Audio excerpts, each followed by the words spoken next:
ونستعين ونعوذ بالله من شرور أنفسنا ومن سيئات أعمالنا.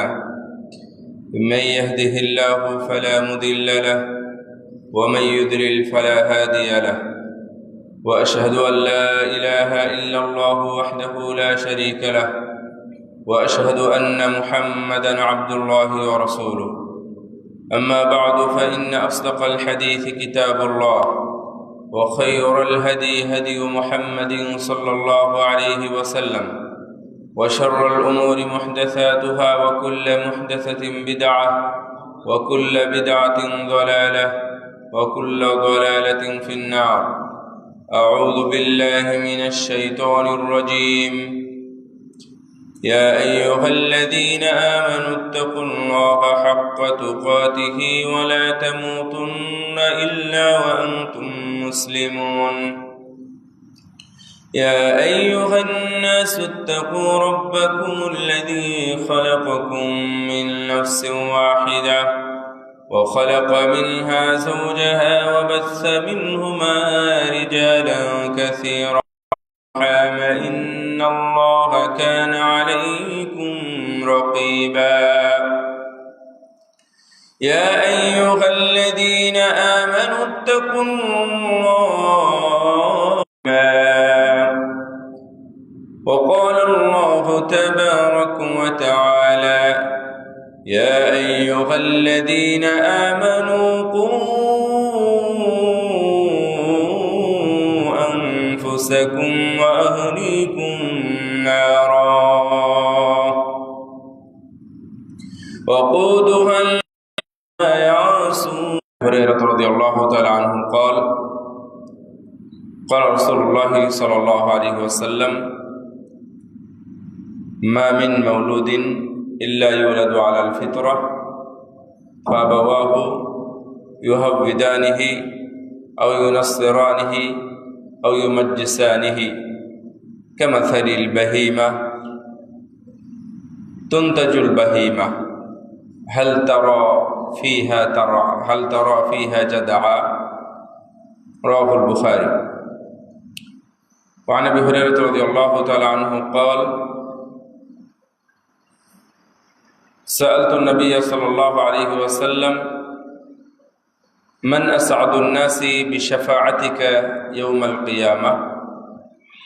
قال النبي صلى الله عليه وسلم: أسعد الناس بشفاعتي يوم القيامة من قال لا إله إلا الله خالصا من قلبه أو نفسه. رواه البخاري।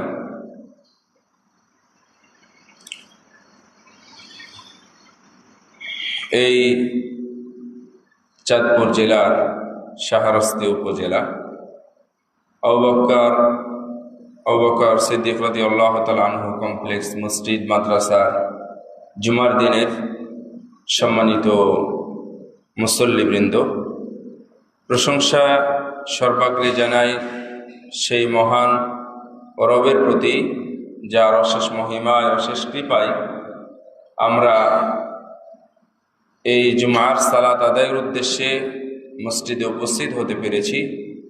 এই জন্য শুকরিয়া তান আল্লাহর দরবারে জানাই আলহামদুলিল্লাহ। দরুদ ও শান্তির ধারা বর্ষিত হোক মুহাম্মদুর রাসূলুল্লাহ সাল্লাল্লাহু আলাইহি ওয়াসাল্লামের প্রতি।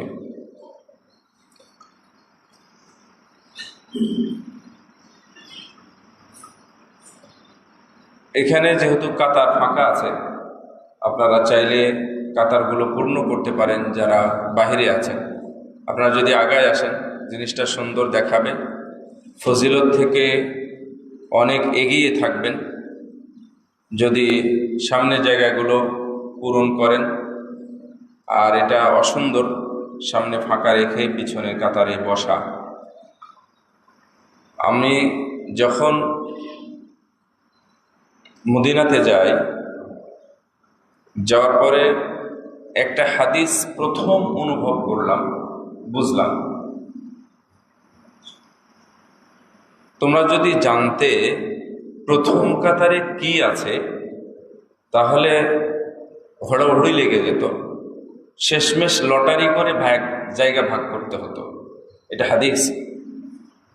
কিন্তু এই হাদিসের বাস্তবতা মদিনায় গিয়ে বুঝলাম। আপনারা যেভাবে বসে আছেন,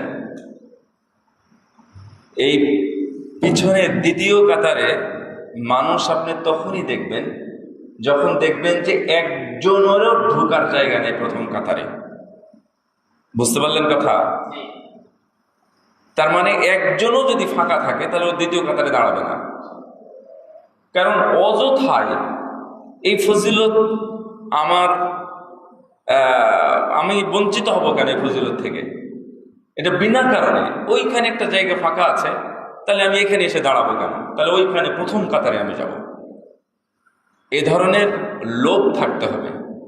জান্নাতের জন্য শুধু আমল নয়, আমলের সাথে জান্নাতের লোভ, এটা মনে রাখবেন। জান্নাতের লোভ, খাউফান ওয়া তামা, এটা কোরআনের ভাষা। যে জান্নাতের জন্য জাহান্নামের আগুনের ভয়ও থাকতে হবে, এবং জান্নাতের মধ্যে যে অফুরন্ত নিয়ামত আছে আল্লাহ রাব্বুল আলামিন আ'আদ্দাল্লাহু লাহু, লাহু মানে হচ্ছে মুসল্লি অথবা এ মুমিন, তার জন্য আল্লাহ প্রস্তুত করে রেখেছেন। তাহলে সেই অসংখ্য নিয়ামত, এটা আমাদের লোভ করা উচিত না? নাকি শুধু আমরা দুনিয়ার লোভ করব? টাকা পয়সা, গাড়ি বাড়ি, নারী, এগুলো তো আমাদের লোভ বেশি, জান্নাতের লোভ নাই। জান্নাতের লোভ তৈরি করবেন। এই জন্য মুমিনরা রাতের অন্ধকারে আরামের নরম ও গরম বিছানা ছেড়ে উঠে দাঁড়ায়। কার জন্য? জান্নাতের লোভে, আল্লাহর ভয়ে, জাহান্নামের ভয়ে এবং জান্নাতের লোভ, দুইটাই আসছে কোরআনের মধ্যে। এই জন্য যে ওটার কারণে আমার জান্নাত হতে পারে, এতটুক জায়গা আমি আগে গ্রহণ করি। এই জন্য লটারির কথাটা প্রথম বুঝেছিলাম যে আসলেই লটারি করতে হবে, যে ওখানে আমি বসবো এবং দেখি যে একজন সকাল 12টা থেকে, সকাল 10টা থেকে, 9টা থেকে, 9:30 থেকে প্রথম কাতারে বসে আছে। আর মসজিদ নববীতে আপনি 2-4 দিন চেষ্টা করেও প্রথম কাতারে পাবেন, এটা আমার মনে হয় না। যাই হোক, এটা আমি প্রথম কাতারের কথা আমি বলে দিলাম, এটা খেয়াল রাখবেন। যারা বাইরে আছেন তারা ভেতরে আসবেন। বারাকাল্লাহু ফিকুম। আমি যেহেতু জুমার খুতবায় গুরুত্বপূর্ণ পয়েন্ট আকারে আমি কয়েকটি বিষয় বলবো। তা হলো আমাদের জীবন সংশ্লিষ্ট, আমাদের জীবনকে জান্নাতমুখী করার জন্য, আমাদের জীবনকে সুন্দরভাবে সাজাতে কি করা উচিত, কি কি করতে হবে, করণীয়, এ বিষয়ে খুবই গুরুত্বপূর্ণ পয়েন্ট নিয়ে আমি কথা বলবো ইনশাআল্লাহ। আল্লাহ রাব্বুল আলামিন আমাদের সবাইকে যেন উক্ত বিষয়ের দিকে দৃষ্টি দেওয়ার তৌফিক দান করেন, আমিন। আল্লাহ রাব্বুল আলামিন কোরআনুল কারীমের মধ্যে বলছেন, ইয়া আইয়ুহাল্লাযীনা আমানু কু আনফুসাকুম ওয়া আহলিকুম নারা। সূরা তাহরীমের 6 নম্বর আয়াত। হে ঈমানদারগণ, তোমরা জাহান্নামের আগুন থেকে বাঁচো। এ কু আনফুসাকুম ওয়া আহলিকুম নারা, তুমি এবং তোমার পরিবার উভয়ই জাহান্নামের আগুন থেকে বাঁচো। এই আয়াতের অনুবাদটা আমরা বাংলাতে যেমন লেখা আছে এবং যেমন বলি, এইভাবে মুফাসসিরগণ অনুবাদটা করেন নাই। মুফাসসিরগণ অনুবাদ করেছেন একটু ভিন্নভাবে। কিভাবে? আলী ইবনে আবি তালিব রাদিয়াল্লাহু তাআলা আনহু, এমনকি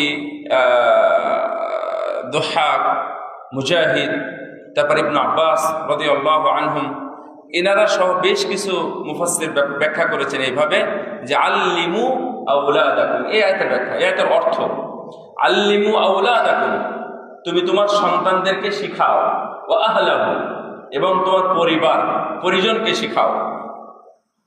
তারপরে ওয়া আদ্দিবুহুম, তাদেরকে আদব শিখাও। দেখেন, কোরআনের আয়াতের অনুবাদ মুফাসসিরগণ করছেন। তার মানে আয়াতের অনুবাদ হলো, হে মুমিনগণ, তুমি তোমার পরিবারকে শিখাও, তোমার পরিবারকে আদব দাও, তুমি তোমার পরিবারকে আনুগত্য শিখাও, তুমি তোমার পরিবারকে নাফরমানি কাকে বলে এটা জানাও, শিরক, বিদআত, নষ্টামি, ভ্রষ্টামি কাকে বলে এগুলো তুমি তোমার পরিবারকে বুঝাও। তাহলে কি হবে? ইউনজিকুমুল্লাহু মিনান নার, তাহলে মহান আল্লাহ তোমাদের সবাইকে জাহান্নামের আগুন থেকে মুক্ত করে দেবেন। সুবহানাল্লাহ। এর কারণ হলো, আপনারা খেয়াল করেছেন যে একাই জান্নাতে যদি যেতে চান, আপনি যদি মনে করেন যে আমি একাই জান্নাতে যাব, তাহলে একাই জান্নাতে যাওয়ার জন্য বড় বাধা হয়ে দাঁড়াবে কে? আপনার সন্তান। আপনার স্ত্রী, আপনার অধীনস্থ ছোট বোন অথবা আপনার সন্তান যারা আছে তারা আপনার বাধা হয়ে দাঁড়াবে যে বাবা একাই জান্নাতে যাবে, আমরা কি হইল, আমরা কি করলাম। আজকে সকালে ফজরের সালাত আপনি মসজিদে এসে পড়েছেন, কিন্তু সন্তানগুলো ঘুমিয়েছে। উদ্দেশ্য কি? আপনি জান্নাতে যাবেন, আপনার ছেলেদেরকে ডাকেন নাই ঘুম থেকে, কেন? ওরা কোথায় যাবে? তা আপনার মানসিক চাহিদা কি? আপনি কেন তাদেরকে ঘুম থেকে ডাকেন না? এই দুনিয়াতে কেউ আপনার কাছে জবাব নেবে না, কিন্তু কিয়ামতের ময়দানে প্রতিদিনের জবাব ঠিকই আপনার সন্তান বের করে নেবে। কেন আমাকে ডাকো না? আমার যখন 7 বছর বয়স হয়েছে, 7 বছর বয়স থেকে তোমার ডাকার কথা ছিল, 7 বছর থেকে 10 বছর পর্যন্ত তোমাকে বলার কথা ছিল, তুমি তো বলো নাই। 10 বছর পরে তো আমাকে প্রহার করে শাসন করে সালাতের কথা বলার কথা ছিল, বলো নাই। তাহলে পাই টু পাই প্রতিদিনের, প্রতিক্ষণের, প্রতি মুহূর্তের হিসাব সন্তানের কাছে দিয়ে তারপরে আপনি জান্নাতের দিকে চাইলে যেতে পারবেন। আরিনাল্লাযীনা ইয়াদাল্লানা মিনাল জিন্নি ওয়াল ইনস নাজআলহুমা তাহতা আকদামিনা লিয়াকুনা মিনাল আসফালিন। ওদেরকে দেখা যারা জাহান্নামী কাফের, যারা জাহান্নামী হয়েছে, এরা আল্লাহকে বলবে, আল্লাহ আমাদেরকে যারা পথভ্রষ্ট করেছে তাদেরকে দেখা। তো এখানে সবাই বাপ মাকে দেখাবে।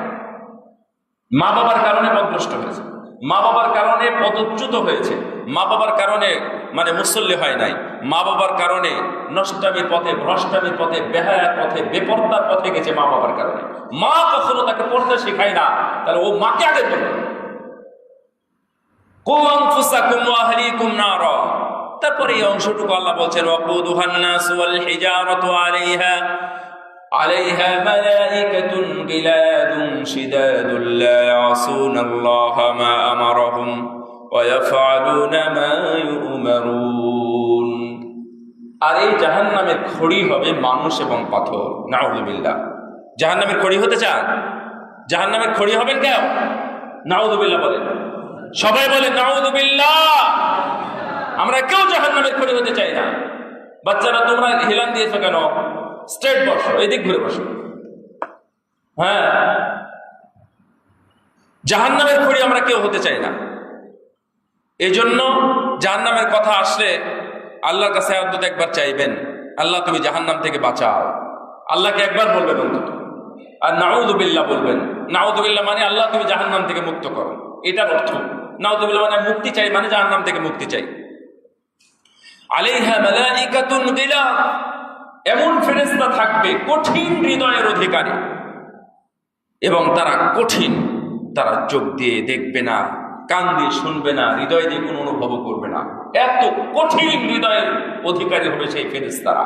সেই ফেরেশতারা নিযুক্ত করা থাকবে, যাকে বলা হবে পাথর মারো, ওরা পাথর মারতেই থাকবে। এতটুকু মুহূর্ত তারা কোনোদিন বিরতি দিবে না। একজন মানুষকে যদি বলা হয় যে তুমি দৌড়া মারো, 100 বেত্রাঘাত করো, একজন মানুষের পক্ষে টানা 100টা মারা সম্ভব নয়। যদি ফেরেশতাকে বলা হয় তাহলে এখন থেকে শুরু করে আগামী 200 বছর পর্যন্ত মারতেই থাকবে, কোনোদিনও বিরতি দেওয়া লাগবে না। এটা হলো গিলাদুন শিদাদ লা ইয়াসুনাল্লাহা মা আমারাহুম। তারা আল্লাহর আদেশের কখনোই নাফরমানি করে না। আল্লাহ তাদেরকে যা যেভাবে আদেশ করেছেন, যতটুকু আদেশ করেছেন, ওইভাবেই জাহান্নামীদেরকে তারা পিটাতে থাকবে, ওইভাবেই পিটাবে, ওইভাবেই পিটাবে। ওই জাহান্নাম থেকে বাঁচতে হবে। আল্লাহ এই জন্য বললেন, আমাদের এক উস্তাদ ছিলেন শেখ হুরাইনি, হাদিস ডিপার্টমেন্টের।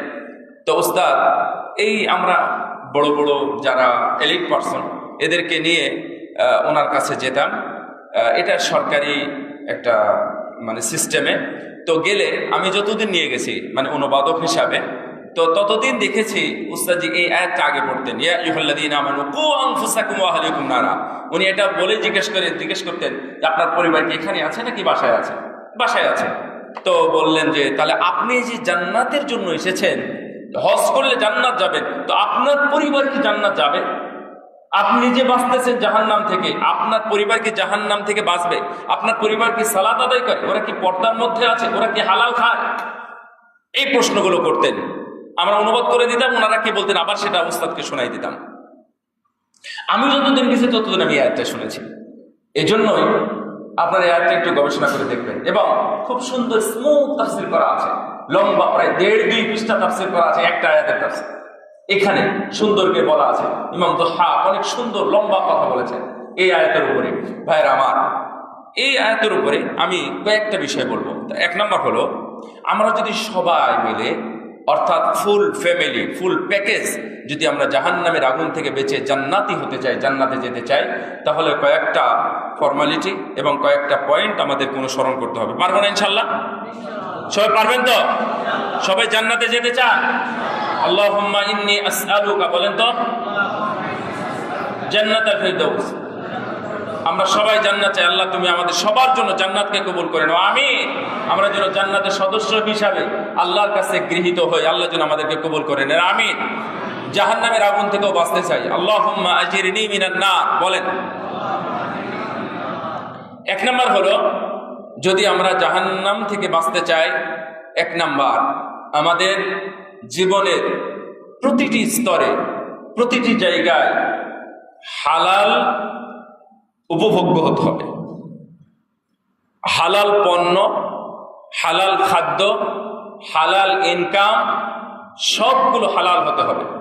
কোনো ক্ষেত্রে হারাম উপার্জন গ্রহণযোগ্য নয়। এই কারণ এই হারাম আপনার শরীরকে জাহান্নামী বানিয়ে দেবে। একটা হাদিস আসছে যে লা ইয়াদখুলুল জান্নাতা জাসাদুন বুযিয়া বিল হারাম।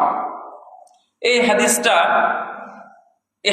শেখ আলবানী রাহিমাহুল্লাহ উনি সিলসিলা সহিহের মধ্যে আলোচনা করতে গিয়ে এভাবে বলেছেন যে এই হাদিসটা আমার কাছে সহিহ, উনি সহিহ বলেছেন, আমার কাছে সহিহ, যদি অনেক মুহাদ্দিস এটাকে যঈফ বলেছেন। যে ওই শরীর জান্নাতে যাবে না যেই শরীরটা হারাম দ্বারা বড় হয়েছে। তার মানে আপনার পায়ের নখ থেকে নিয়ে মাথার চুল পর্যন্ত যা বড় হয়েছে, আপনার রক্ত, মাংস, চামড়া, এই চুল এবং নখ যা কিছু আছে সব বড় হয়েছে হারাম টাকায়। যদি হয় তাহলে ওই শরীর জান্নাতে যাবে না। তো উনি বলছেন যে এই হাদিসটা আমার কাছে সহিহ এই কারণে যে এর জন্য বড় একটা সাপোর্টার আছে একটা। আরেকটা হাদিস, যে হাদিসটা সহিহ, রাসূল সাল্লাল্লাহু আলাইহি ওয়াসাল্লাম বলছেন, যারা হারাম খায় তাদের শরীরটা উপযুক্ত হলো জাহান্নামের জন্য, জান্নাতের জন্য না। নাউযুবিল্লাহ। আল্লাহ যেন আমাদের ওই ধরনের হারাম থেকে আমাদেরকে রক্ষা করেন, আমিন। হালাল উপার্জন, রাসূল সাল্লাল্লাহু আলাইহি ওয়াসাল্লাম, যাই হোক লম্বা হাদিস, এই হাদিসগুলো আমাদের ম্যাক্সিমাম জানা, জাস্ট স্মরণ করাচ্ছি এই পয়েন্টটাতে যে এরা মাথা নিচু করে কেন উঠাও। রাসূল সাল্লাল্লাহু আলাইহি ওয়াসাল্লাম বললেন যে একটা মুসাফির, ওর এত মানে নিরেট খাঁটি একজন মুসাফিরদের দোয়া আল্লাহ ফেরত দেন না, কবুল করেন। তো একজন মুসাফির আল্লাহর কাছে হাত তুলে, আসমানের দিকে হাত তুলে বলতেছে আল্লাহ, যাই হোক দোয়া করতেছে, অথচ তার খাদ্য পানীয়, তার পোশাক এবং তার বেড়ে ওঠা সবগুলোই হারাম দ্বারা গঠিত। ওমাতামুহু হারাম, ওমাশরাবুহু হারাম, ওমালবাসুহু হারাম, ওয়াগুযিয়া বিল হারাম, সবগুলোই হারাম। রাসূল সাল্লাল্লাহু বললেন, ফাআন্না ইউস্তাজাবু লিযালিক। সাহাবীদেরকে জিজ্ঞাসা করছেন, ফাআন্না ইউস্তাজাবু লিযালিক, বলো তো সাহাবীরা, ওর দোয়াটা কিভাবে কবুল হবে?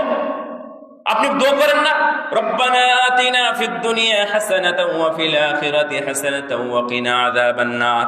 মন ভরে মনের দোয়ার খুলে দিয়ে আল্লাহর কাছে দোয়া করছেন, আল্লাহ তুমি আমাকে ক্ষমা করো, রব্বানা যালামনা আনফুসানা ওয়া ইল্লাম তাগফির লানা, আল্লাহুম্মা ইগফিরলি, ইত্যাদি ইত্যাদি যত দোয়া আছে। দোয়া কবুল হবে না কি খেলে দোয়া কবুল হবে না? হারাম খেলে দোয়া কবুল হবে না। প্রত্যেকটা স্তরে। আজকে চাকরি জীবনেও মানুষ সুখে না, ইচ্ছাকৃতভাবে আপনি হারামের মধ্যে পা দিয়ে দিচ্ছেন, ইচ্ছাকৃতভাবে আপনি হারাম জায়গায় ইনভেস্ট করতেছেন, ইচ্ছাকৃতভাবে আপনি হারাম ব্যবসা আপনি হাতে নিয়েছেন। আবার ব্যবসা 3, 4, 5 বছর 10 বছর হয়ে যাওয়ার পরে বলছেন, হুজুর বলেন তো এই বিষয়টা কেমন হবে, আমি ওখানে টাকা ইনভেস্ট করেছি, আমি শেয়ার বাজারে টাকা দিয়েছি, ইত্যাদি করেছি। জিজ্ঞাসা করতেছে, ওদিক মানে ইনকাম আসতেই আছে আর জিজ্ঞাসা করতেই আছে, ইনকাম আসতেই আছে, জিজ্ঞাসা করতেই আছে। একজন চেয়ারম্যান বলতে ভাইস চেয়ারম্যান, সে 2000 আমার কাছে মনে হচ্ছে 13 অথবা 14 সালে উনি গল্প করেছিলেন মসজিদে নববীতে বসে, যে কোনো এক ব্যাংকের ভাইস চেয়ারম্যান, উনি বলছেন যে আমি আর প্রমোশন নিব না মর্মে আমি ওটা বন্ধ করে দিয়েছি এবং আমি চাকরিটা ছেড়ে দেব। আমি এরপরে খোঁজ নিয়ে 2023 সাল পর্যন্ত আমি জানি এই 2013-23 11 বছরে উনি চাকরিটা ছাড়েন নাই। তার মানে এটা চাকরিটা অসম্ভব, কারণ এই দুনিয়ার যে টাকা পয়সা এটা আসতেই থাকবে। হারাম, যেটা হারাম সেটা হারামই। এই হারামকে খবরদার হালাল করতে যাবেন না। আমরা যারা ইনকাম করি, ধরে নেন যে আমরা অনেকে, বিশেষ করে আমরা বলতে আমরা মানে হুজুর আলেম ওলামা যারা আছেন, অনেকে দেখবেন যে রাসূল সাল্লাল্লাহু আলাইহি ওয়াসাল্লামের এই জন্মদিন পালন করে মিলাদ পড়িয়ে তারা কোনো বাড়িতে, কোনো গাড়িতে, কোনো রাস্তায় অথবা কোনো দোকানে উদ্বোধন করার নামে গিয়ে কোনো গাড়িও যদি উদ্বোধন করতে যায় তাও হুজুরকে ডেকে নিয়ে যায়, ডেকে নিয়ে গিয়ে লম্বা একটা দোয়া করাই দেয়, ওখানে একটু মিলাদ পড়াই দেয়, মিলাদ পড়াই দিয়ে হুজুরের পকেট ভর্তি করে যায়। এটা হারাম, এটা শুধু হারাম না, এটা মহা হারাম। তাবিজ বিক্রি করা হারাম। তাবিজ বিক্রি করার টাকা দিয়ে ওর সংসার চলবে না। ওই টাকা দিয়ে ও যদি সাবমার্সিবল পাম্প বসায়, পানি উঠে, ওই পানি ঢক ঢক করে গিলে খাবে, মানে হারাম খাবে, ওটার জন্য হারাম। পানিটা হারাম নয়, কিন্তু ওর জন্য এটা হারাম হয়ে গেছে। একজন ট্রাফিক পুলিশের ওই টাকা দিয়ে, অবৈধ টাকা দিয়ে চাল কিনা, চাল হারাম হয়ে যায় না, যে কেউ খেতে পারে, কিন্তু ওই ট্রাফিক পুলিশের জন্য অবশ্যই ওই টাকা দিয়ে কিনা চাল কিনা রান্না করা ওই ভাতটা হারাম। এটা মনে রাখবেন। এই হারাম খাবেন আর আপনি দোয়া করবেন, এই দোয়া আল্লাহর দরবার পর্যন্ত পৌঁছবে না। এই জন্য মনে রাখবেন, আপনার এই ধরনের যারা ব্যবসা বাণিজ্য করেন, পকেট ভর্তির ব্যবসা, আগে যখন আমরা পড়াশোনা করেছি, আমি অনেক ছোটবেলাতে হাফেজ হওয়ার কারণে দেখতাম যে উস্তাদজি আমাদেরকে বিভিন্ন জায়গায় পাঠাতেন। তো শবে বরাতের রাতে আমি আমার নিজের অভিজ্ঞতা শেয়ার করতেছি, আমি এটা মানে হালাল হারাম আপনারা বুঝবেন। শবে বরাতের রাতে আমাদেরকে পাঠিয়ে দিতেন, যাও তুমি এই এলাকায় যাও। আমাদের আর এক বন্ধুদের ওই এলাকায় পাঠিয়ে দিতেন। তো আমরা এশার পরে যেতাম, ফজরের আগে আসতাম। মিনিমাম এর মধ্যে আমরা 20-25 বাড়িতে মিলাদ করতাম। দেখেন, শবে বরাত পালন, শবে বরাত বেদাত নাকি সুন্নাত এই বিষয়ে আলোচনা না, ওইদিকে না যায়, কিন্তু শবে বরাত পালন করতে গিয়ে কি করতেছে, আমরাই করাইছি আগে ছোটবেলায়। তখন করতে কি, ওই বাড়িতে মিলাদ, আর এক বাড়ির লোকের এসে বসে থাকে। আর এক বাড়িতে যাই, ওখানে গিয়ে দেখি হালুয়া রুটি দিচ্ছে, গোস্ত রুটি দিচ্ছে। তারপর সেগুলো নিয়ে বস্তায় ভর্তি করে 2 পকেট টাকা ভর্তি করে নিয়ে এসে উস্তাদজিকে দিয়ে দিই। ওটাই করেছি আমরা। কিন্তু পরে দেখলাম যে হারে, এটা কুরআনেও নাই, হাদিসেও নাই, ফিকাতে নাই, কুদরিতে নাই, হেদায়েতে নাই, নুরুল আনোয়ার শরে পেকায়া সহ এই ধর্মীয় গ্রন্থ যত আছে মুসলমানদের, কোনো গ্রন্থে এটা পাওয়া যায়। ওইভাবে হারাম হয়ে আছে। ওই হারাম উপার্জন এটা মুসলমানের জন্য নয়, মনে রাখবেন। এটা মুসলমানেরা কখনো হারাম খায় না। আপনাদের মনে আছে যখন মদ হারাম হয়, মদ যখন হারাম হয়, সেই দিন সাহাবীরা কি করেছিলেন, মদের সাথে কি ব্যবহারটা করেছিলেন, কি করেছেন, ফেলে দিয়েছিলেন। গলিতে গলিতে স্রোত গেছিল, তাই না? এর পরের ঘটনা বলেন তো দেখি, কোন সাহাবী মদ খাইছে? কোন সাহাবী মদ খেতে দেখা গেছে কেউ পাইছেন আপনারা? হ্যাঁ, আবু বকর, ওমর, উসমান, আলী সহ রাসূল সাল্লাল্লাহু আলাইহি ওয়াসাল্লামের সামনে হামজা রাদিয়াল্লাহু তাআলা আনহু মদ খেলেন। তখন জায়েজ ছিল, রাসূল সাল্লাল্লাহু আলাইহি ওয়াসাল্লামকে গালাগালি করলেন পর্যন্ত, আল্লাহ নবী কিছুই বললেন না, কারণ তখন মদ জায়েজ ছিল। কিন্তু মদ নাজায়েজ হওয়ার পরে ওই হারাম বস্তু সাহাবীরা খেয়েছেন, আপনি প্রমাণ দেখাতে পারবেন না। এমনকি যখন সুদ হারাম করা হয়, এই সুদ হারাম হওয়ার পরে কোন সাহাবীরা সুদ খেতেন? তাহলে ওই হারাম জিনিস আবার আমাদের কাছে আসলো কেন? শুধু দুনিয়ার জন্য এসেছে। এর জন্য সাবধান। আপনারা অনেকের ভয় পান, লাউ আন্নাকুম তাতাওয়াক্কালুনা আলাল্লাহি হাক্কা তাওয়াক্কুলি লারাযাকাকুম কামা ইয়ারযুকুত তায়রা তাকদু খিমাসান ওয়া তারুহু বিতানা। আমরা যারা তাবিজের ব্যবসা করি, আমরা ভয় করি, আজকে যদি আমার এই জিলাপি খাওয়া বন্ধ করে দিই, তাহলে আমার আগামীকাল থেকে রুজি কমে যাবে, আগামীকাল থেকে আমার টাকা পয়সা কমে যাবে। এখানে ইমামতি করে আমি কয় টাকা পাই? ভাই তোমার দেবী আমাকে 8-10 হাজার টাকা, পরিবর্তন চলবে না। অমুকের বাড়িতে কোরআন খানি করে, অমুকের বাড়িতে মৃত্যু খানি করে, মৃত্যু দিবস পালন করে, জন্ম দিবস পালন করে, কোরআন খতম করে, সুবিনা খতম করে আমাকে টাকা ইনকাম করতে হবে। এটা হচ্ছে আমাদের আলেম ওলামাদের কাজ। কিন্তু রাসূল সাল্লাল্লাহু আলাইহি ওয়াসাল্লাম বললেন, ওমর ইবনে খাত্তাব রাদিয়াল্লাহু তাআলা হাদিস, আল্লাহর নবী বললেন, এই শোনো, তোমরা যদি আল্লাহর উপর ভরসা করার মতো ভরসা করো। আমরা তো এমনি সবসময় বলি আল্লাহ ভরসা, আল্লাহ ভরসা মৌখিক ভাবে আছে, বাস্তবতাই না। এই জন্য আল্লাহ নবী বলেছেন হাক্কা তাওয়াক্কুলিহি, যেইভাবে ভরসা করা উচিত। তোমরা যদি তেমন ভরসা করতে, উপযুক্তভাবে ভরসা করতে, তোমরা যদি বুঝতে আল্লাহ ছাড়া আর কেউ নাই, আল্লাহ ছাড়া আমাকে উদ্ধার করার কেউ নাই, এটা যদি তোমরা বুঝতে আর আল্লাহর ভরসা করতে, তাহলে আল্লাহ রাব্বুল আলামিন অবশ্যই তোমাদের রিজিকের ব্যবস্থা করে দিতেন। সুবহানাল্লাহ। কেমন? কামা ইয়ারযুকুত তায়রা তাবদু খিমাসান ওয়া তারুহু বিতানা, যেমন ভাবে সকালবেলা ক্ষুধার্ত পাখিগুলো বেরিয়ে যায়, ওদের কোনো জায়গা আছে? ওদের জন্য কোনো রান্না বান্না হয়? পাখিদের জন্য রান্না হয়? কোন এমপি, মিনিস্টার, প্রধানমন্ত্রী, প্রেসিডেন্ট কোথাও খেতে দেয়? কেউ খেতে দেয় না। আপনি জানেন বাংলাদেশে মানুষ যা আছে, মানুষের 3 গুণের বেশি পাখি আছে। তার মানে মানুষ যদি 20 কোটি হয়, তাহলে এই বাংলাদেশে কত কোটি পাখি আছে? 60 কোটি। আপনি কি একটা পাখির খাবারের ব্যবস্থা করেন? এটা কে ব্যবস্থা করে? আল্লাহ ব্যবস্থা করেন। একটা নীল তিমির যদি উদাহরণ দিই, আমরা 7.5 টন খাবার একদিনে খায়। এই গ্রামের মানুষকে ঘোরাতে পারবে না পুরো দিন। 7.5 টন খাবার কে ব্যবস্থা করেন? কি সাগরে মাছ কমে গেছে? সাগরে কি প্রাণী কমে গেছে যে তিমিরা সব খেয়ে ফেলেছে? আপনি আল্লাহর উপর ভরসা করেন না কেন? হারামের উপরে না থেকে হারাম উপার্জন করেন। এই মুদিখানার দোকানদারেরা মনে করে বিড়ি, সিগারেট, জর্দা, এই পান বা ইত্যাদি হারাম জিনিস বিক্রি না করলে আমার কাছে কাস্টমার আসবে না। আরে কাস্টমার তোমার কাছে কে পাঠায় তুমি জানো না? কাস্টমার কে পাঠায়? আল্লাহ পাঠান। আল্লাহ তোমার রুজির ব্যবস্থা করে দেন। আর তুমি বিড়ি সিগারেটের উপর নির্ভরশীল হয়েছো, এটা অন্যায় হয়েছে, এটা হারাম। এটা হারাম, সারা জীবন হারাম থাকবে। কেউ আবার খায় না, ব্যবসা করে। কেউ আবার ব্যবসা করে না, দোকান ভাড়া দেয়। ও মনে করেছে দোকান ভাড়াটা এটা হালাল। কে বলেছে দোকান ভাড়া এটা হালাল? ওটা হারাম।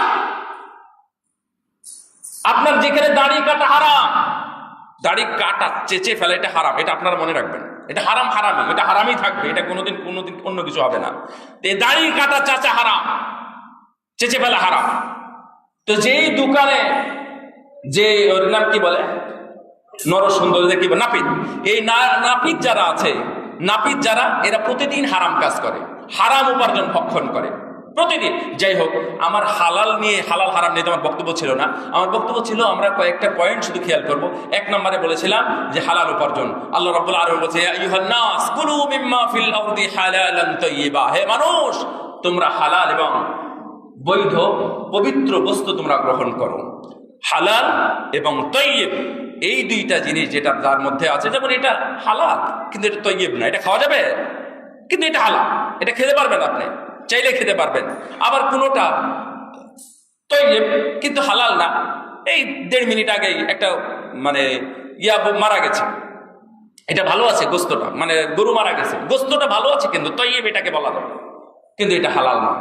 এই জন্য এটা খাওয়া যাবে না, এটা খাওয়া যাবে না। শরীরের গোস্ত ওটা হারাম, কিন্তু আপনি যদি কোনোভাবে পরীক্ষা করে দেখতে পান যে না এটা ঠিক আছে, তৈয়ব, তাও খেতে পারবেন না, কারণ এটা হালাল না, এটা হারাম। আল্লাহ বলেছেন কুলু মিম্মা ফিল আরদি হালালান তাইয়্যিবা। ভাইরা আমার, ছোট্ট একটা গল্প বলে আমি দ্বিতীয় পয়েন্টে যাই। মুকাতিল ইবনু সুলাইমান, ওনার মৃত্যু 50 হিজরিতে। ইমাম আবু হানিফারও মৃত্যু 150 হিজরিতে, ওনারটা 150 হিজরিতে। তো উনি কোন খলিফা মনসুরের কাছে গেলেন যেদিন ওনার বায়াত হয়। শোনেন, যেদিন বায়াত হয় সেদিন তার কাছে গেলে খলিফা মনসুর বললেন যে শেখ, আপনি আমার জন্য কিছু নসিহা করেন।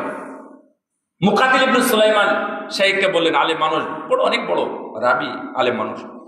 তো বললেন যে আচ্ছা ঠিক আছে, আমি চোখ দিয়ে যা দেখেছি সেটা বলবো, না যা কানে শুনেছি সেটা বলবো।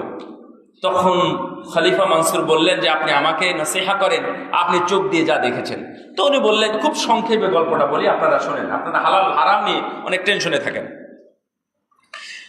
তো বললেন যে আমি দেখেছি উমর ইবনে আব্দুল আজিজ রাহিমাহুল্লাহ, উনি হলেন উমর ইবনে খাত্তাব রাদিয়াল্লাহু তাআলা আনহুর ঔরসজাত 3য় সন্তান, 3য় স্তরের সন্তান। তো খলিফা উমর ইবনে আব্দুল আজিজ রাহিমাহুল্লাহ, উনি যখন মারা যান 11টা ছেলে সন্তান রেখে গেলেন। 11টা ছেলে সন্তান, তাদের জন্য রেখে গেলেন মাত্র 9 দিনার। কত দিনার বললাম? 9 দিনার। 900 নয়, 9000ও নয়। ওনাকে জিজ্ঞাসা করলেন, মাদা তারাকতা লি আবনাইকা, মৃত্যুর সময় কি রেখে গেলেন সন্তানের জন্য? তো উনি বললেন যে তারাকতু লাহুমুত তাকওয়া, আমি তাদের জন্য তাকওয়া রেখে গেলাম। ফাইন কানু সালিহিনা ফাল্লাহু ইয়াতাওয়াল্লা সালিহিন, যদি তারা ভালো হয়, যদি তারা পরহেজগার হয়, ভালো মানুষ হয়, তাহলে ভালো মানুষের দায়িত্ব, মহান দায়িত্ব মহান আল্লাহই নেবেন। সুবহানাল্লাহ। মৃত্যুর সময় 11টা সন্তান রেখে যাচ্ছেন, কি সাহস তার, চিন্তা করেন। আর পরবর্তীতে মুকাতিল ইবনে সুলাইমান বলছেন যে আমি দেখেছি এক একজন সন্তান আল্লাহর রাস্তায় 100টি করে ঘোড়া দান করতেছে। সুবহানাল্লাহ। কারা? ওমর ইবনে আব্দুল আজিজের সন্তান আর ওয়ালিদ ইবনে আব্দুল মালিকের সন্তান। উনিও 11টা সন্তান রেখে গেছিলেন, খলিফা মানুষ। তো উনি প্রত্যেক সন্তানের জন্য 1 মিলিয়ন দিনার, 1 মিলিয়ন মানে 10 লক্ষ দিনার, 11 সন্তানের জন্য নয়, 1,10,00,000 দিনার রেখে গেলেন 11 সন্তানের জন্য। তো উনি বলতেছেন আমি দেখেছি যে তারা ঘাড়ে ঝোলা নিয়ে মানুষের দরবারে দরবারে ঘুরতেছে। কি কারণে? ভিক্ষা করার জন্য। ভিক্ষুকরা ঝোলা নিয়ে ঘোরে না, বস্তা নিয়ে ঘুরতেছে আমি দেখেছি। তার মানে ওই কোটি টাকা আপনার কাজ দিবে না। অনেকে মনে করে যে আমার জন্য কিছু না করি, সন্তানের জন্য কিছু করি। আরে সন্তানের জন্য কিছু করবেন মানে কোরআন শিখাবেন, সন্তানের জন্য কিছু করবেন মানে হাফেজ বানান, সন্তানের জন্য কিছু করার মানে হচ্ছে মসজিদে নিয়ে আসেন, সন্তানের জন্য কিছু করার মানে ভালো মানুষ বানান। আপনি সন্তানের জন্য কিছু করা মানে বাড়ি গাড়ি তৈরি করে দিয়েছেন। ওই বাড়ি গাড়ি বিক্রি করে ও কোথায় নেশাখোর হবে, নষ্ট হবে, ভ্রষ্ট হবে, কোন মেয়ের পিছনে গিয়ে নষ্ট হয়ে যাবে, ও বংশসহ নষ্ট করে দিবে যদি আল্লাহ ভীরুতা না থাকে তাদের মধ্যে। ভাইরা আমার, এই জন্য ভালো কিছু হওয়ার জন্য, জান্নাতে মানুষ হওয়ার জন্য 1 নাম্বার হালাল উপার্জন, এটা খুবই জরুরি। ইমাম বুখারী রাহিমাহুল্লাহ উনি বলতেছেন মা আ'লামু ফি মালি দিরহামান, এটা ওনার বাবার কথা। ইমাম বুখারী রাহিমাহুল্লাহ বলতেছেন আমার বাবা বলেছেন যে মা আ'লামু ফি মালি দিরহামান, মা আ'লামু ফি মালি দিরহামান মিন হারামিন আও শুবহা, আমার জানা মতে আমার অর্জিত সম্পদের মধ্যে 1টি টাকাও হারাম অথবা হারাম বলে সন্দেহ হয় এই পরিমাণ টাকাও আমার সম্পদের মধ্যে নাই।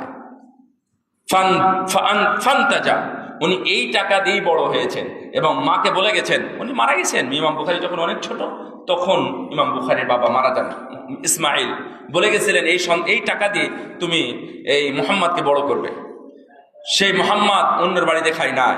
21 বছর পর্যন্ত ইতিহাস আছে যে উনি না খেয়ে থেকেছেন বা কিছু বাঁচার জন্য খেয়েছেন, রুটি খেয়েছেন। আজকে আমাদের অনেক কিছু খেতে হয় বাঁচার জন্য, কিন্তু উনি শুধু রুটি খেয়েছিলেন। উনি তরকারি, উল্লেখযোগ্য কোনো গোস্ত, মশলাযুক্ত খাবার ইত্যাদি কিছুই খান নাই। না খেয়েও আল্লাহ তাকে বাঁচায় রেখেছিলেন। উনি একসময় মারা গেছেন। যাই হোক, আমি আপনাদেরকে বলতেছি এত হারামের পিছনে ছুটবেন না। আজ থেকে সব বন্ধ করে দিবেন। মুদিখানার দোকানে যদি বিড়ি, সিগারেট, গোল জর্দা থাকে তাহলে ওগুলো বের করে দিবেন। রুজির মালিককে কে গো? রুজির মালিককে। এটি খালি মুখ দিয়ে বলেন না, বিশ্বাস করেন। বিশ্বাস করলে কাজে বাস্তবায়ন করতে হবে। ইমানের নাম এটা ইমানের নাম। ইমান তো আমরা শুধুমাত্র 1টা 2টা নিয়ে থাকি, 3টা নাই। ইমান হলো বিশ্বাস করা, মৌখিকভাবে স্বীকৃতি দেওয়া, কাজে বাস্তবায়ন করা, তাই না? তো আপনি মৌখিকভাবে স্বীকৃতি দিয়েছেন কালেমা শাহাদাত দিয়ে, আমল করেন না কেন? তাহলে ইমান কোন পর্যায়ে আছে আমার? 2 নাম্বার শিক্ষা, সুশিক্ষা। আল ইলমুল মুনাসিব, আল ইলমুস সহিহ লিল উসরা।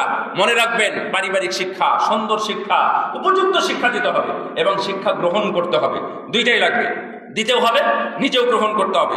না হলে আপনি বাঁচবেন না, না হলে আপনি যে কোনো সময় ধরা খাবেন। আজকে আমরা আমাদের সন্তানদেরকে আগডুম বাগডুম, ঘোড়াডুম ইত্যাদি, ঘোড়ার ডিম শিখায়, কিন্তু সন্তানদেরকে আমরা আলিফ বা তা সা শেখাই না। আমাদের এক উস্তাদ ছিলেন, ওনার কাছে আমি দার্সে ক্লাস করেছি অনেকদিন, শেখ সুলাইমান সালিমুল্লাহ রুহাইলি, উনি প্রফেসর এবং ডক্টর। তো উনি বলতেছেন আল্লিমু আওলাদাকুম সূরাতুল ফাতিহা। এই শুনে, আপনারা সবাই আপনার সন্তানকে সূরা ফাতিহা শিখান। আপনি শিখাবেন সূরা ফাতিহা। কদ ইয়াকুনু নাজাত, এটার কারণে অনেক সময় আপনার নাজাত হয়ে যেতে পারে। সুবহানাল্লাহ। কারণ আপনি যখন সূরা ফাতিহা শিখাবেন, আপনার সন্তানের বয়স এখন 3 বছর, 3 বছর বয়স থেকে নিয়ে ও 73 বছর পর্যন্ত বাকি 70 বছর ওই কোরআন তেলাওয়াত করবে, সূরা ফাতিহা পড়বে নাকি পড়বে না? অবশ্যই পড়বে, সালাতে পড়বে, প্রতিটা রাকাতে, সে ইমাম হোক আর মুক্তাদি হোক, জামাতে হোক আর একাকি হোক, ওই ইমামের পিছনে হোক আর সামনে হোক, যেখানেই থাক না কেন, সালাত মানে প্রতিটা রাকাতে সূরা ফাতিহা, সূরা ফাতিহা পড়বে সারা জীবন। একটা দিনে মিনিমাম 17 বার সূরা ফাতিহা পড়বে। সূরা ফাতিহা পড়লে কি হবে? যতগুলো সব 140টা সম্ভবত হরফ আছে, 140টা বা 43টা হরফ আছে, 140টা 43টা হরফ এই উচ্চারণ করার সওয়াব পাবে, পাবে না? এই জন্যই আপনারা সুবহানাল্লাহ, আলহামদুলিল্লাহ, আল্লাহু আকবার সূরা ফাতিহা এগুলো শিখাবেন। এবং শেখানোর মধ্যে অন্যতম হলো লুকমান আলাইহিস সালাম তার সন্তানকে যেভাবে বলেছিলেন, বাবা ইয়া বুনাইয়া লা তুশরিক বিল্লাহ ইন্নাশ শিরকা লাযুলমুন আযীম, ইয়া বুনাইয়া আকিমিস সালাতা, ইয়া বুনাইয়া আকিমিস সালাতা ওয়া'মুর বিল মা'রুফি ওয়ানহা আনিল মুনকারি ওয়াসবির আলা মা সাবাকা ইন্না যালিকা মিন আযমিল উমুর, ইয়া বুনাইয়া ইন্নাহা ইন তাকুম মিসকালা হাববাতিন মিন খারদালিন ফাতাকুন ফি সাখরাতিন আও ফিস সামাওয়াতি আও ফিল আরদি ইয়াতি বিহাল্লাহ ইন্নাল্লাহা লাতীফুন খাবীর। এগুলো সূরা লুকমানের মধ্যে যদিও আছে। সন্তানকে আপনাদের কখনো মনে হয়, একটু খেয়াল করেন তো, আপনার সন্তানকে কখনো বলেছেন যে বাবা কখনো শিরিক করিস না? এটা এক্সট্রা ভাবে বলেন। বাবা কখনো বেদাত করিস না, বাবা কখনো কবর পূজা করিস না, বাবা কখনো পীর পূজা করিস না। পীর পূজা মানে পীরকে সেজদা দেওয়া। আপনার এলাকায় আছে নাকি আমি জানা নাই, না জানি বলতেছি, পীর পূজা করিস না। বাবা খবরদার কোন স্ট্যাচুর সামনে খবরদার মাথা নত করিস না। মাথা নত হবে কার সামনে? কার সামনে? আল্লাহর সামনে। আল্লাহ ছাড়া অন্য কারোর সামনে মাথা নত নয়। কোন নীরবতাও পালন করা চলবে না, কোন নীরবতাও নয়। যদি হয় সেটা হবে আল্লাহর জন্য। নীরবতা, দাঁড়িয়ে যান, আল্লাহু আকবার, হাত বেঁধে দাঁড়িয়ে যান, এটা হলো নীরবতা আল্লাহর জন্য, তাহলে অন্য কারোর জন্য নয়। এগুলো যদি আপনি আপনার সন্তানকে না শিখান, যদি না বলেন, ও যদি কোনোদিন করে, তাহলে এর দায়ভার আপনাকে নিতে হবে, কবরের সহিষ্ণু আপনাকে নিতে হবে। কিন্তু রাসূল সাল্লাল্লাহু আলাইহি ওয়াসাল্লাম বলছেন, মা মিন মাউলুদিন ইল্লা ইউলাদু আলাল ফিতরা ফাআবাওয়াহু ইউহাব্বিদানিহি আও ইউনাসসিরানিহি আও ইউমাজ্জিসানিহি। শোনো, এই দুনিয়াতে যত সন্তান জন্ম হয় সবাই মুসলিম, সুবহানাল্লাহ, সবাই ভালো ভালো সন্তানই জন্মগ্রহণ করে। কিন্তু ওর বাপ মা ওকে হিন্দু বানায়, খ্রিস্টান বানায়, নাসারা বানায়, মূর্তি পূজক বানায়, অগ্নি পূজক বানায়, সিগারেট খোর কারা বানায়, ওই বাপ মাই বানায়, ওই নগ্ন কারা বানায়, বাপ মাই বানায়। মাই তো পর্দা করে না, বিটিকে পর্দা করবে? আপনি আপনার সন্তানকে যে স্কুলে পড়তে দিয়েছেন সেই স্কুলে পর্দা নয়, ওই স্কুলের ম্যাডামেরা পর্দা করে না, ওই স্কুলের ওই কলেজের টিচারেরা সালাত আদায় করে না, ও টাকরি নিচে কাপড় পরে প্রতিদিন দাড়ি শেভ করে পড়াতে আসে। ওই কলেজে, ওই স্কুলে, ওই প্রতিষ্ঠানে আপনি আপনার সন্তানকে দিয়েছেন, আপনার সন্তানগুলো ওইগুলো শিখবে। যে ম্যাডাম আপনার মেয়েকে পড়ায়, সেই ম্যাডামের কি নাই? অর্ধেক পোশাক নাই। যে শাড়ি পরে আসে সেই শাড়ি দেখবেন অর্ধেক ঢাকা আর অর্ধেকগুলো মানে উন্মুক্ত। তাহলে আপনার মেয়েকে ওর কাছ থেকে ভালো কিছু শিখবে? এই জন্য উপযুক্ত শিক্ষা লাগবে। আল ইলমুস সাহিহ ওয়াল ইলমুল মুনাসিব, যেটা উপযুক্ত শিক্ষা সেটা আপনাকে দিতে হবে। যদি না দেন তাহলে আপনি ধরা খাবেন। কিয়ামতের ময়দানে আপনাকে ধরা হবে, আপনাকে জিজ্ঞাসা করা হবে, আপনার সন্তানই জিজ্ঞাসা করবে আমাকে উপযুক্ত শিক্ষা দাও না। আপনার সন্তানকে হাত ধরে নিয়ে নিয়ে রাস্তায় ঘোরেন যেন ভালো হাওয়া পায়। আপনার সন্তানকে হাত ধরে নিয়ে তার নানির বাড়িতে নিয়ে যান। আপনার সন্তানকে হাত ধরে নিয়ে আপনি রসগোল্লার দোকানে নিয়ে যান। আপনার সন্তানদের হাত ধরে হয়তো কোনো সময় কোনো ভালো কিছু বিনোদনের জন্য কোনো পার্কে, কোনো জায়গায়, কোনো হলে আপনি নিয়ে চলে গেছেন। কিন্তু কখনো মনে হয় সন্তানের আঙ্গুলটা ধরে আমি মসজিদের দিকে নিয়ে আসি? কখন করেছেন? এই করেছেন কখনো? মনে হয়? যদি না নেন, আপনি এখানে ইবাদত করছেন, সালাত আদায় করছেন, সব বেকার হিসাবে একদিন প্রমাণ হয়ে যাবে। এই সন্তান আপনার কাল হয়ে দাঁড়াবে কিয়ামতের ময়দানে। সাবধান, এই সন্তান আপনাকে জাহান্নামে টেনে নিয়ে যাবে। ইয়া ওয়াইলাতা লাইতানি লাম আত্তাখিয ফুলানান খলিলা লাকাদ আযাল্লানি আনিদ যিকরি বা'দা ইয জানি ওয়া কানা আশ-শাইতানু লিল ইনসানি খাযুলা। ইয়া ওয়াইলাতা, কি ওয়ায়াউমা ইয়াউদু যালিমু আলা ইয়াদাইহি ইয়াকুলু ইয়া লাইতানি ইত্তাখাযতু মা'আর রাসূলি সাবিলা। সেই দিন কিয়ামতের দিন এইভাবে আঙ্গুল মুখে দিয়ে চাবাবে, কামড়াবে, দাঁত দিয়ে কামড়াবে আর বলবে, হায় হায় কি করেছি আমি কেন রাসূলের পথ ধরি নাই, কেন আমি দিনের পথে আসি নাই, কেন আমি তার সাথে চলতে গেলাম, তার সাথে বন্ধুত্ব করতে গেলাম। খেয়াল করেছেন আপনার মেয়ে ছেলে কার সাথে বন্ধুত্ব করে, কার সাথে চলাফেরা করে, কার কাছে টিউশনি করে, কার কাছে পড়তে যায়, কার সাথে আলাপ করে, কার সাথে খেলতে যায়, কি খেয়াল করেছেন আপনি? আপনি জন্ম দেওয়ার পরে বাবা হয়ে গেছেন তাই মনে হয় আপনার? খবরদার, আপনার ছেলে সারা জীবন কোনো সুন্নাতে বালাই নাই, আল্লাহ নবীকে ভালোভাবে চিনে না, আল্লাহ নবী জীবনী পর্যন্ত জানে না, আল্লাহ নবীর সুন্নাত সম্পর্কে কোনো খোঁজ রাখে না, অথচ সেই ছেলে বছরে একদিন আল্লাহ নবীর জন্মদিন পালন করে। রাসূলুল্লাহ সাল্লাল্লাহু আলাইহি ওয়াসাল্লামের জন্মদিন রাসূল নিজেই কোনোদিন 23 বছর পালন করেন নাই। আবু বকর, ওমর, উসমান, আলী 30 বছর উনি খেলাফত চালিয়েছেন, তারা কখনো রাসূলের জন্মদিন পালন করলেন না। কিন্তু আমরা এসে রাসূলের জন্মদিন পালন করতেছি, আর এটা আবার বলতেছি কি গো, এটাকে কি বলে? ঈদে মিলাদুন নবী। শুধু তাই না, সাইয়্যিদুল আ'য়া, আমি ভাষাটা বলতে চাচ্ছিলাম, সাইয়্যিদুল আ'য়া, যত ঈদ আছে ঈদের শ্রেষ্ঠ ঈদ হলো নবীর জন্মদিন পালন করা। নাউযুবিল্লাহ। রাসূল সাল্লাল্লাহু আলাইহি ওয়াসাল্লাম পালন করলেন না। তারপরে আপনার সন্তানকে এই শিক্ষাগুলো যদি আপনি না দেন তাহলে আপনি বিপদে পড়বেন। আপনি শুধু দিয়ে আছেন ইংলিশ মিডিয়ামে পড়াচ্ছেন, আপনার সন্তানকে ফিজিক্স পড়াচ্ছেন, কেমিস্ট্রি পড়াচ্ছেন, সায়েন্সের দিকে পড়াচ্ছেন, গণিত পড়ান, আপনার সন্তানকে আপনি বিবিএ করান, এমবিএ করান, চার্টার্ড অ্যাকাউন্টিং করাচ্ছেন, কেন? ভালো চাকরি পাবে। তারপরে আবার আইএলটিএস করাচ্ছেন, ইত্যাদি ইত্যাদি করিয়ে যেন বিদেশে গিয়ে ভালো কিছু অর্জন করতে পারে। সবই দুনিয়া। একজনও বলতে পারে না যে আমি আমার সন্তানকে কেন ইংরেজিতে পড়াই, একজনও বলতে পারে না কেন আমি আমার সন্তানকে ডাক্তারি পড়াই, একজনও বলতে পারে না কেন আমি আমার সন্তানকে ইঞ্জিনিয়ারিং পড়াই, কেন আমার সন্তানকে আমি প্রফেসর ডাক্তার বানাতে, একজনও বলে না। সবাই শুধুমাত্র মৌখিকভাবে বলে, বাস্তবতায় কিচ্ছু না। কেন? একজন বিসিএস ক্যাডারকে কি জানতে হয় বলেন তো? আমি কিছু বাস্তব কথা বলতেছি, এটা আপনি আপনার বাড়িতে গিয়ে আজকে মেলাবেন। শিক্ষা সম্পর্কে আমার 3টা প্রশ্ন আছে, এই 3টা প্রশ্ন দিয়ে একটু মেলাবেন। এক, আপনার সন্তান সম্পর্কে, আমি আমার সন্তানকে কি শিক্ষা দিব, কি শিক্ষা দিব? আমি আমার সন্তানকে কোথায় পড়াবো? 3 নাম্বার, এর উত্তর সব আপনার কাছে। 3 নাম্বার, কেন? আপনি সিদ্ধান্ত নিলেন যে আমি হাফেজ বানাবো, আপনি তাহলে মাদ্রাসা নির্বাচন করতে হবে। কোথায় পড়াবেন? ওই মাদ্রাসায়, ওই এলাকায় পড়াবেন, ওই প্রতিষ্ঠানে পড়াবেন যেখানে বেদাত হয় না, যেখানে শিরকের চাষ হয় না, শিরকের আড্ডাখানা তৈরি করা হয় না, যেখানে কবর পূজা শেখানো হয় না, যেখানে নবীর অবমাননা শেখানো হয় না, ওই ধরনের প্রতিষ্ঠান বেছে নিতে হবে আপনাকে।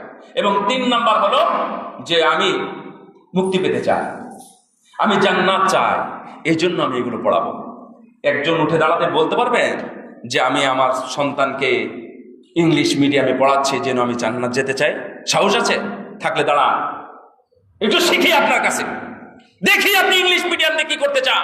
আমি ইংলিশ মিডিয়ামের বিরোধিতা করছি না, প্রয়োজনে সে শিখবে, সে জানবে, নো প্রবলেম, ওয়েলকাম, আহলান ওয়া সাহলান, আমি তাকে জানাই। কিন্তু আপনি ইংলিশ মিডিয়াম দিয়ে আপনি কি জান্নাত কিনতে চাচ্ছেন? তাহলে আপনার ধারণাটা ভুল নাকি সঠিক সেটা বলবো। 3 নাম্বার, 1 নাম্বার কি বলেছিলাম বলেন তো, কে জানেন? হালাল। 2 নাম্বার শিক্ষা। 3 নাম্বার দোয়া। এই যে এতগুলো কথা বললাম, সন্তানদের জন্য দোয়া করতে হবে, নিজের জন্য দোয়া করতে হবে। ইব্রাহিম আলাইহিস সালাম তার সন্তানদের জন্য দোয়া করেছেন, জাকারিয়া আলাইহিস সালাম তার সন্তানদের জন্য দোয়া করেছেন, নবীরা সব নবী তাদের সন্তানের জন্য দোয়া করেছেন, নূহ আলাইহিস সালাম তাদের সন্তানের জন্য দোয়া করেছেন, সব নবী দোয়া করেছেন, বড় বড় মনীষী বিদ্বান তারা তাদের সন্তানদের জন্য দোয়া করেছেন। ইবনে কাইয়িম আল জাওজি রাহিমাহুল্লাহ দুনিয়ায় বলা হয় সবচেয়ে বেশি বইয়ের লেখক, এবং আদাবুল ফুনুন বলা হয় সাহিবুল ফুনুন। এই সাহিবুল ফুনুন মানে দুনিয়াতে যত বিদ্যা আছে, বিদ্যা মানে মাটি বিদ্যার আকাশ বিদ্যা কি এক না 2 জিনিস? এই সব বিদ্যার জনক বলা হয় ইবনে কাইয়িম আল জাওজি রাহিমাহুল্লাহ। ইবনে কাইয়িম আল জাওজি রাহিমাহুল্লাহ তার সন্তানকে লালন পালনের জন্য উনি 3টা বই লিখেছেন। বইটা লিখেছেন সন্তানদের উদ্দেশ্যে, বইটা তোমার জন্য লিখে দিলাম, পড়ো। আপনারা বুলুগুল মারাম সম্পর্কে ধারণা আছে আপনাদের? একটা হাদিসের বই শুনেছেন, নাম শুনেছেন? বুলুগুল মারাম। এই বুলুগুল মারামটা আমরা খুব মজা করে পড়ি, এবং প্রায় প্রতিষ্ঠানে এই বুলুগুল মারাম হাদিস গ্রন্থটা পড়ানো হয়। ইবনে হাজার আসকালানী রাহিমাহুল্লাহ সংকলন। আপনারা এর গোড়া জেনে দেখবেন কি নাম, ইবনে হাজার আসকালানী রাহিমাহুল্লাহ, উনি ওনার সন্তানের জন্য এই গ্রন্থটা সংকলন করেছিলেন। আর আমি কি করেছি সন্তানের জন্য? বিশাল এক বাড়ি বানাই দিয়েছি। আমি আমার সন্তানের জন্য কি করেছি? বাহিরে ওই যে কি বলে এটাকে, পাসপোর্ট, লাল পাসপোর্ট নিয়ে আসছি। আমি আমার সন্তানের জন্য কি করেছি? 2-4 বিঘা জমি তার নামে রেজিস্টার করে দিয়েছি। সবগুলোকে মাহরুম করে দিয়ে নিজের কবরকে আগুন বানায় সন্তানের নামে বাড়ি ঘর লিখে দিয়েছে। কত বড় মানে বেকুব এবং কি বলবো বুদ্ধিহীন মানুষ, যে নিজের সন্তানের নামে বাড়ি লিখে দিচ্ছে আরেকজনকে মাহরুম করে। যাদের মেয়ে আছে, ছেলে নাই, শুধু মেয়ে আছে, মেয়ের বাবারা মনে রাখবেন, সন্তানের নামে দিয়ে যাচ্ছেন, কবরকে আগুন বানাই দিলেন, কবরকে জাহান্নামের একটা ঘর বানাই নিলেন। আপনার দরকার নাই তো ওই বাড়ি ঘরে, আপনার চিন্তা কে করে? আর আপনি আপনার সন্তানের চিন্তা নিয়ে পড়ে আছেন। বারাকাল্লাহু ফিকুম। 3টা বললাম। 4 নম্বর হলো মুজালাসাতুস সালিহিন।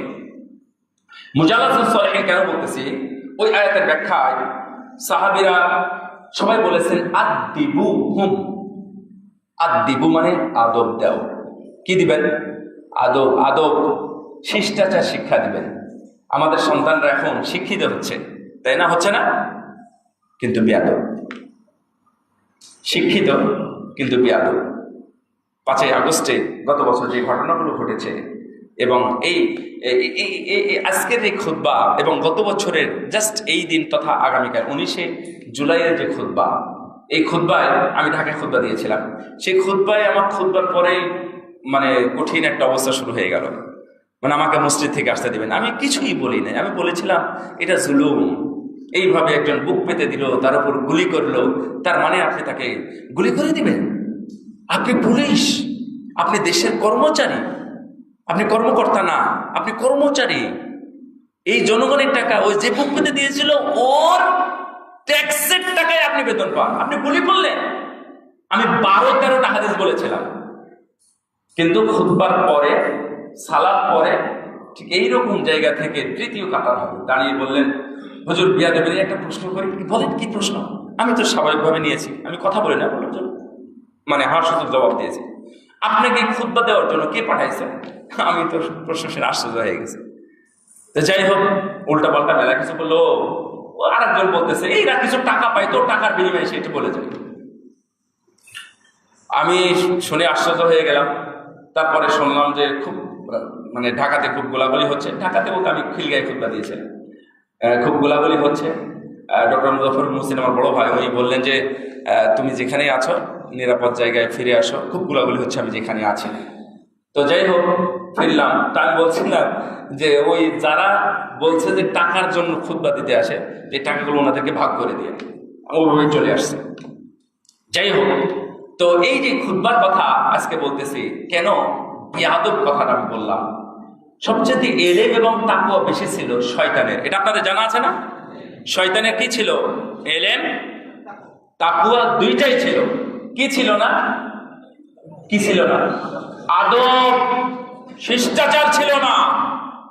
এই জন্য ইবলিস এবং শয়তান আজকে যেগুলো গুলি করেছে পুলিশ, দেখবেন অনেকে বিসিএস ক্যাডার, অনেকে দেখবেন বড় বড় শিক্ষিত মানুষ, কিন্তু তাদের বাপ মায়ের পক্ষ দিয়ে আদব শেখানো হয় না।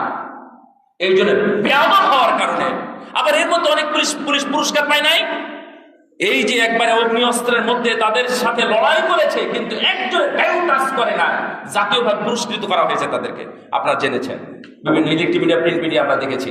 তাহলে সন্তান যদি বাবা মায়ের উপযুক্ত এবং আদবওয়ালা সন্তান হয়, তাহলে দুনিয়াতে কাজ হয়। এই জন্য আমি একটা পয়েন্ট বলছিলাম, মুজালাসাতুস সালিহিন মানে ভালোদের সাথে উঠা বসা করানো। সাহাবীদের কাছে নিয়ে যেতেন, রাসূলুল্লাহ সাল্লাল্লাহু আলাইহি ওয়াসাল্লামের কাছে নিয়ে যেতেন সাহাবীরা। তারপরে তাবিঈরা সাহাবীর কাছে নিয়ে যেতেন, তাবিঈরা বড় বড় বিদ্বানদের কাছে নিয়ে যেতেন। এমনকি 1 মাস বয়সের সন্তান, মনে রাখবেন 1 মাস বয়সের সন্তানও তারা নিয়ে যেতেন মানে আলেম ওলামাদের কাছে। রাসূল সাল্লাল্লাহু আলাইহি ওয়াসাল্লাম বলছেন, إذا مات الإنسان انقطع عنه عمله إلا من ثلاثة إلا من صدقة جارية أو علم ينتفع به أو ولد صالح يدعو له। রাসূলুল্লাহ বললেন তিনটা জিনিস মৃত্যুর পরেও তার সাদাকা জারি হিসাবে কাজ করে। তার অন্যতম একটি হলো যে সে সাদাকা জারিয়া করবে, এই মসজিদ মাদ্রাসা এতিমখানার জন্য আপনার দান, এটা সাদাকা জারিয়া হবে। 2 নাম্বার আপনার ইলম, আপনি যদি কোনো ইলম রেখে যান, লিখে যান অথবা টিচিং করে যান, এই ইলমটা যতদিন থাকবে আপনার বক্তব্য, আপনার লেখনী ইত্যাদি ভাবে এই ইলমটা মানুষ উপকৃত হবে, আপনার সাদাকা জারি হিসেবে কাজ করবে। 3 নাম্বার হলো আপনার সন্তান, এটা হলো উপযুক্ত এবং সবচেয়ে সহজ একটি সম্পদ। আপনি যদি রেখে যান তাহলে আপনি কবরে যতদিন পর্যন্ত ওই আপনার সন্তান সালাত সিয়াম হজ যাকাত সহ আমল করবে ততদিন পর্যন্ত আপনি কবরের শেষে তার একটা নির্দিষ্ট অংশ পেতেই থাকবেন। সুবহানাল্লাহ, এটা বড় অংশ।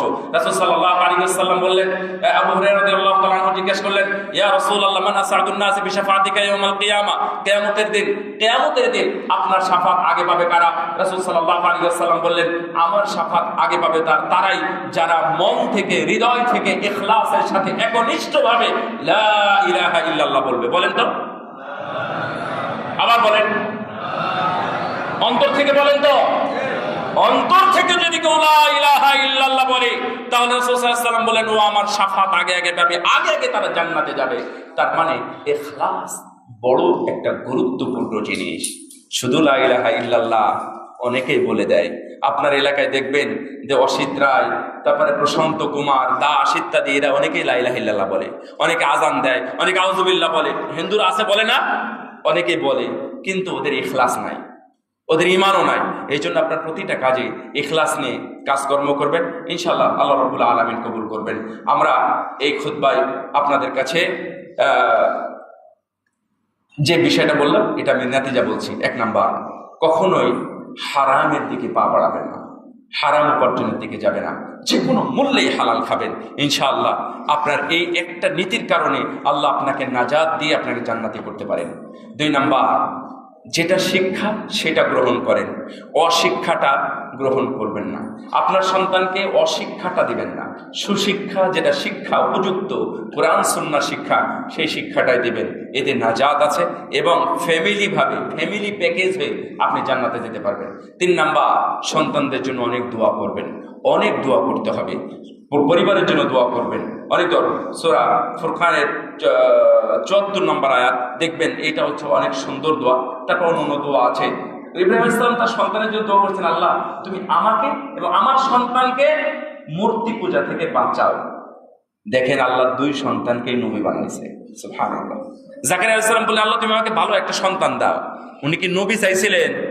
কিন্তু তার দোয়ার লেভেলটা এত সুন্দর ছিল, আল্লাহ সেই সন্তানকে নবী এবং নেতা বানিয়ে দুনিয়াতে পাঠিয়েছেন।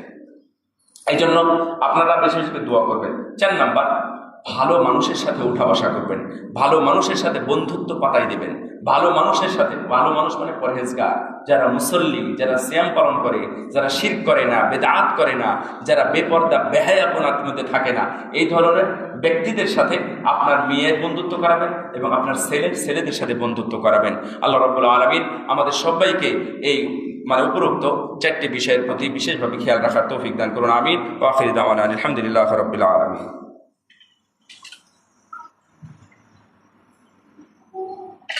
আলহামদুলিল্লাহ والصلاة والسلام على رسول الله وعلى آله وصحبه ومن والاه ما بعد أعوذ بالله من الشيطان الرجيم إن الله وملائكته يصلون على النبي يا أيها الذين آمنوا صلوا عليه وسلموا تسليما আপনারা দুরূদ পড়তে পারেন আমার সাথে ভালো اللهم صل على محمد وعلى آل محمد كما صليت على إبراهيم وعلى آل إبراهيم إنك حميد مجيد اللهم بارك على محمد وعلى آل محمد كما باركت على إبراهيم وعلى آل إبراهيم إنك حميد مجيد আমাদের ফাইসাল ভাই ঢাকায় এই মসজিদের শুভাকাঙ্ক্ষী একজন বড় চাচি না, লাইভ সাপোর্টে আছেন, লা ইলাহা ইল্লাল্লাহ, ওনার জন্য দোয়া চেয়েছেন। আপনারা আন্তরিকভাবে দোয়া করবেন। বলেন লা বাসা তাহুর ইনশাআল্লাহ, লা বাসা তাহুর ইনশাআল্লাহ। সহজ না? যাত্রার নামে বলে দিবেন। তহর মানে ভালো, তহর মানে পবিত্র, তহর মানে জান্নাত, তহর মানে মানে যত যা কিছু আছে কল্যাণের সব কিছুর নাম হলো তহর। আদি বিলবা আসরাব্বান নাস ইশফিয়ান শাফি লা শিফা ইল্লা শিফাউকা শিফা আল্লাহ ইউগাদিরু সাকামা। আল্লাহ আমাদের মধ্যেও যারা অসুস্থ আছে, আল্লাহ যেন আমাদের সবাইকে সুস্থ অবস্থায় ইবাদত করার তৌফিক দান করেন। আল্লাহ এই প্রতিষ্ঠানে আসছি, সুবহানাল্লাহ, এটা চাঁদপুর শাহরাস্তি না, শাহরাস্তি, এই শাহরাস্তি হুসাইনপুর না, হোসেনপুরে এত সুন্দর একটা অনেক বড় একটা প্ল্যাটফর্ম তৈরি হয়েছে কোরআন এবং সহিহ সুন্নাহ ভিত্তিক শিক্ষা এবং সালাতের জন্য। আপনার মনটা ভরে যাবে যে কোরআন সুন্নাহর আলোকে এবং সহিভাবে 2 রাকাত সালাত এখানে এসে আদায় করা এবং সিজদা দেওয়া, লাউডলি আমিন বলা ইত্যাদি পরিপূর্ণ সুন্নাহ ভিত্তিতে 2 রাকাত সালাত আদায়ের একেবারেই নিরাপদ জায়গা হলো আমাদের এই প্রতিষ্ঠানটি। আলহামদুলিল্লাহ, আল্লাহর কাছে আমরা শুকরিয়া আদায় করতে পারি এবং আল্লাহর কাছে আমরা আবেদন করব, আল্লাহ তুমি আমাদের এই প্রতিষ্ঠানকে কিয়ামত পর্যন্ত কবুল করে নাও।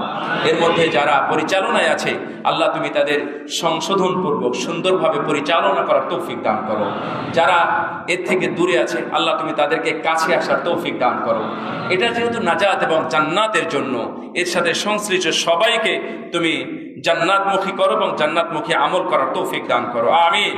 আল্লাহ রাব্বুল আলামিন যেন আমাদের সবাইকে কল্যাণের সাথে এই মসজিদ, মাদ্রাসা এবং এই কমপ্লেক্সের সাথে সম্পৃক্ত থাকার তৌফিক দান করেন। বিশাল বড় পরিকল্পনা, এখানে মহিলা মাদ্রাসার জন্য অনেক বড় পরিকল্পনা করেছেন। এখানে অলরেডি 5 তলা আলহামদুলিল্লাহ কমপ্লিট, কিছুটা ইনকমপ্লিট আছে, এটা হয়তো বা ঠিক হয়ে যাবে আপনাদের ছাত্রের মাধ্যমে। একজন ভালো মাশাআল্লাহ নামি দামি একজন টিচারও এখানে আসছে এবং আরও টিচার এখানে আসবে আপনাদের চাহিদা মোতাবেক। আপনার সন্তানকে মানুষ হিসাবে সুন্দর মানুষ এবং সুশিক্ষায় শিক্ষিত করতে চাইলে এই ধরনের প্রতিষ্ঠানকে আপনারা অবশ্যই বেছে নিতে পারেন। আল্লাহ যেন আমাদের সবাইকে এই কল্যাণমূলক কাজগুলো করার তৌফিক দান করেন, আমিন। اللهم اعز الاسلام والمسلمين واخذل الكفرة واليهود والنصارى والمشركين. اللهم انصر من نصر دين محمد صلى الله عليه وسلم واجعلنا منهم، واخذل من خذل دين محمد صلى الله عليه وسلم ولا تجعلنا منهم. ربنا فاغفر لنا ذنوبنا وكفر عنا سيئاتنا وتوفنا مع الابرار. اللهم اغفر لنا وللمؤمنين والمؤمنات والمسلمين والمسلمات والف بين قلوبهم واصلح ذات بينهم وانصرهم على عدوك وعدوهم. اللهم لعن الكفرة الذين يصدون عن سبيلك ويكذبون رسلك ويقاتلون اولياءك. اللهم خالف بين كلمتهم وزلزل أقدامهم وشقق شملهم ومزق جمعهم وخرب بنيانهم ودمر ديارهم وانصر بهم بأسك الذي لا ترده عن القوم المجرمين. اللهم انصر المجاهدين في سبيلك في كل مكان. اللهم انصر المجاهدين في سوريا. اللهم انصر المجاهدين في العراق. اللهم انصر المجاهدين في أفغان. اللهم انصر المجاهدين في سبيلك في كل مكان. اللهم تقبل صلاتنا وصيامنا وتلاوتنا وصالح سائر أعمالنا يا ربنا يا ذا الجلال والإكرام. اللهم اجعلنا من التوابين واجعلنا من المتطهرين واجعلنا من المصلين واجعلنا من الصائمين واجعلنا من المستغفرين واجعلنا من المغفورين واجعلنا من جنة الفردوس الأعلى يا رب العالمين. ربنا تقبل منا إنك أنت السميع العليم. ربنا تقبل منا إنك أنت السميع العليم. وصلى الله على نبينا محمد وعلى آله وصحبه أجمعين.